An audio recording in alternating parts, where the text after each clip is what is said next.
नमः शिवाय, हरे हर महादेव। मैं मीनाक्षी त्रिपाठी अपराजिता 99 में आप सभी का बहुत बहुत स्वागत करती हूँ।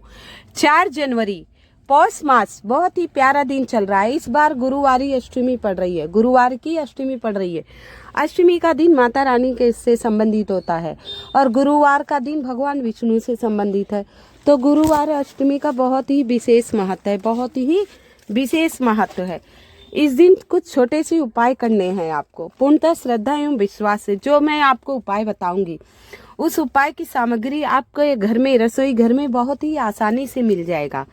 ये उपाय बताने से पहले आप लोगों से बताना चाहूंगी, 22 जनवरी को अयोध्या में प्राण प्रतिष्ठा है हमारी अयोध्या में। कृपया आप सभी से निवेदन है, आप अयोध्या ना जा सके तो आप अपने घर पर ही 5 दीपक अवश्य जलाना, क्योंकि प्रभु श्री राम 500 वर्ष बाद अपने घर को वापस आ रहे हैं। तो आप मेरा निवेदन स्वीकार करके 5 दीपक अवश्य प्रज्वलित करना। आइए अब मैं आपको बहुत ही विशेष गुरुवार के दिन किए जाने वाले बहुत ही छोटा सा विशेष उपाय बताऊंगी। ये उपाय करने मात्र से आपके मन की अशांति दूर हो जाएगी। आपकी जो घबराहट है मन में, एक अजीब सा भय अंदर सा बना रहता है, वो सारे दूर हो जाएंगे। कई बार क्या होता है, सब कुछ अच्छा होता है लेकिन हमारे मन में एक भय सा बना रहता है, अनजाना सा डर बना रहता है। उस डर से निकलने के लिए ये उपाय अवश्य करना चाहिए आपको, और पूर्णतः विश्वास से करिएगा तो आप निडर हो जाएंगे, आपके अंदर का डर निकल जाएगा। बहुत बार बच्चों में चिड़चिड़ाहट होती है, अजीब सी घबराहट होती है, उसके लिए विशेषकर उपाय है। मात्र 1 बेलपत्र लेना है। सदा बताया मैंने, बेलपत्र कटा पिटा नहीं होना चाहिए।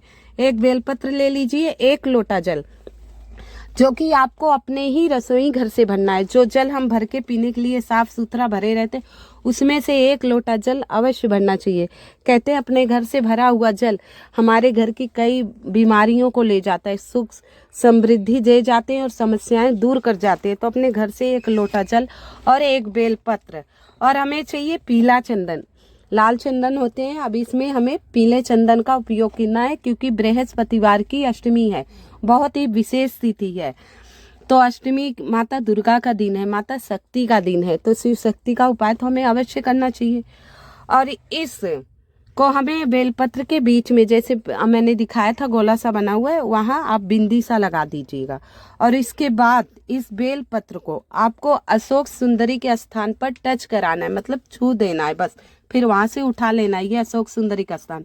उसके बाद उस बेलपत्र को श्री शिवाय का जाप करते हुए शिवलिंग पर चढ़ाना है। डंडी अशोक सुंदरी की तरफ और पत्ते भगवान की तरफ, चिकना भाग प्रभु के तरफ होना चाहिए शिवलिंग के ऊपर। ये करने के बाद जो आप लोटे का जल लिए हो, उसे धीरे धीरे श्री शिवाय नमस्तुभ्यम का जाप करते हुए, श्री शिवाय नमस्तुभ्यम का जाप करते हुए शिवलिंग पर आपको पूरा जल धीरे धीरे समर्पित कर देना है।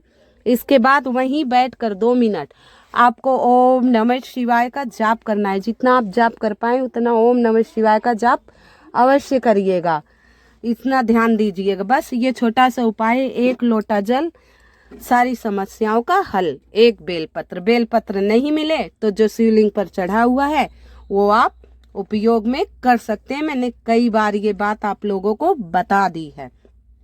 आइए दूसरा उपाय बताने से पहले आप सभी मित्रों से निवेदन है, कृपया मेरी वीडियो को लाइक एवं सब्सक्राइब अवश्य कर दीजिएगा, और कमेंट में हर हर महादेव अवश्य लिख दीजिएगा। आपके हर हर महादेव लिखने से, लाइक करने से मेरा मनोबल बढ़ता है। इसके लिए मैं आप सभी का बहुत आभार व्यक्त करती हूँ। आइए अगले उपाय की तरफ करते हैं। अगला उपाय, बृहस्पतिवार हो और चने की दाल का उपाय नहीं हो, असंभव ये बात। तो बृहस्पतिवार की अष्टमी पड़ रही है तो चने की दाल और गुड़ का उपाय तो अवश्य करना चाहिए, बहुत ही विशेष लाभकारी होता है। कहते हैं हम सोना दान नहीं कर पाए, अगर हमारा सामर्थ्य नहीं हो तो भविष्य में जीवन में एक बार चने की दाल का दान अवश्य कर देना। सोने की जगह चने की दाल का दान कर देंगे तो सोने के बराबर फल आपको मिल जाएगा।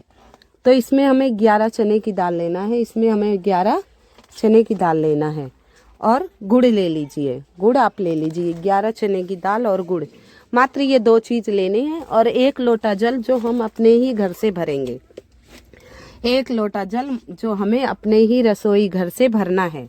ये मैं अधिकतर बताती हूँ हर वीडियो में। अगर आप कोई सा उपाय नहीं कर पाए, मात्र 1 लोटा जल प्रतिदिन भरकर नियम से डालाएंगे तो भी आपकी सारी मनोकामना पूर्ण हो जाएगी। लेकिन नियम बहुत ज़रूरी होते हैं।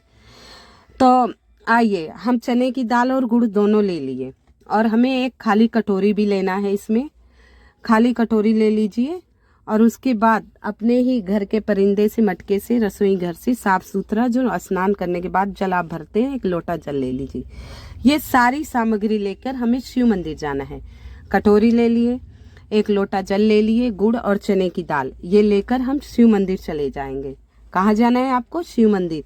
ये उपाय आपको शिव मंदिर में करना है और सुबह से शाम तक किसी भी समय ये उपाय आप कर सकते हैं। कोई इस उपाय में पाबंदी नहीं है। वैसे प्रदोष काल में भगवान शंकर की पूजा का बहुत विशेष महत्व है प्रदोष काल में, लेकिन आजकल की इतनी व्यस्त जिंदगी है कि क्या बताएं, बहुत ही व्यस्त है, काम में सब बहुत व्यस्त है, समय नहीं मिल रहा है। तो जिस भी समय आपको समय मिले, सुबह से शाम तक आप ये उपाय रात्रि तक भी कर सकते हैं। इसमें समय की पाबंदी नहीं है, लेकिन कर लेना। उपाय करने से आपका क्या जा रहा है, छोटे छोटे से सामग्री है जो हमारे घर में मिल जाती हैं आसानी से, और शिव मंदिर आजकल हर जगह मिल जाएगा आपको आसपास में ही। तो हम ये लेके चले गए। पहले चने की दाल गुड़ ले लिए हैं।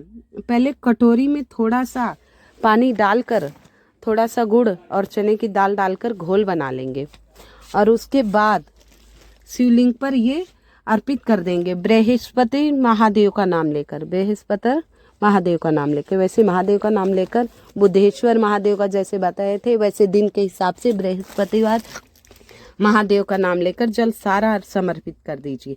कहते हैं चने की दाल, अब गाढ़ा सा घोल बनी गया, अब चढ़ा दिए चने की दाल। समर्पण करना मतलब भगवान भोलेनाथ के शिवलिंग पर हम सोना समर्पित कर रहे हैं। क्या कर रहे हैं?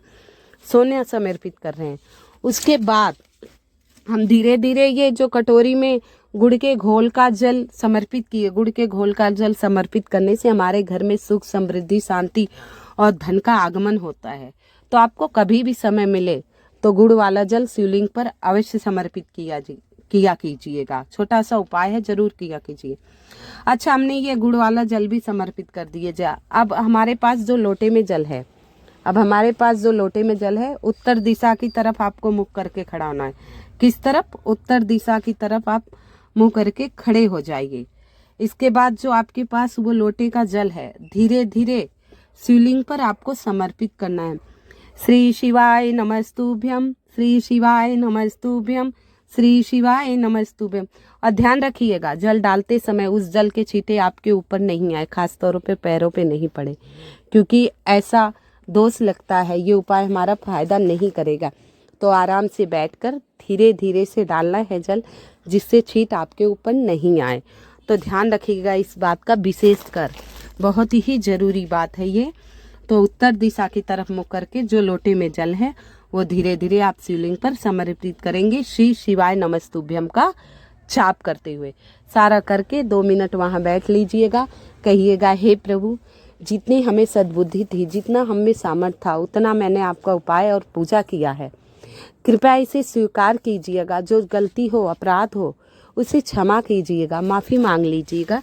बस छोटा सा कर लीजिएगा। कहते हैं श्रद्धा और भक्ति से अगर हम प्रभु का सच्चे मन से नाम भी ले लें तो प्रभु उसका हमें अनंत गुना फल देते हैं। तो आप एक बार प्रेडिकल करके अवश्य देखिएगा, आजमा के जरूर देखिएगा, इसमें आपका क्या बिगड़ रहा है। एक बार आजमा के देखिएगा। छोटा सा उपाय है। गुरुवारी अष्टमी है, बहुत ही विशेष दिन है, बहुत ही प्यारा सा महीना चल रहा है, बहुत ही सुंदर सा उपाय है। अवश्य करके देखना, फिर उसके फायदे हमें बताना। हर हर महादेव। हर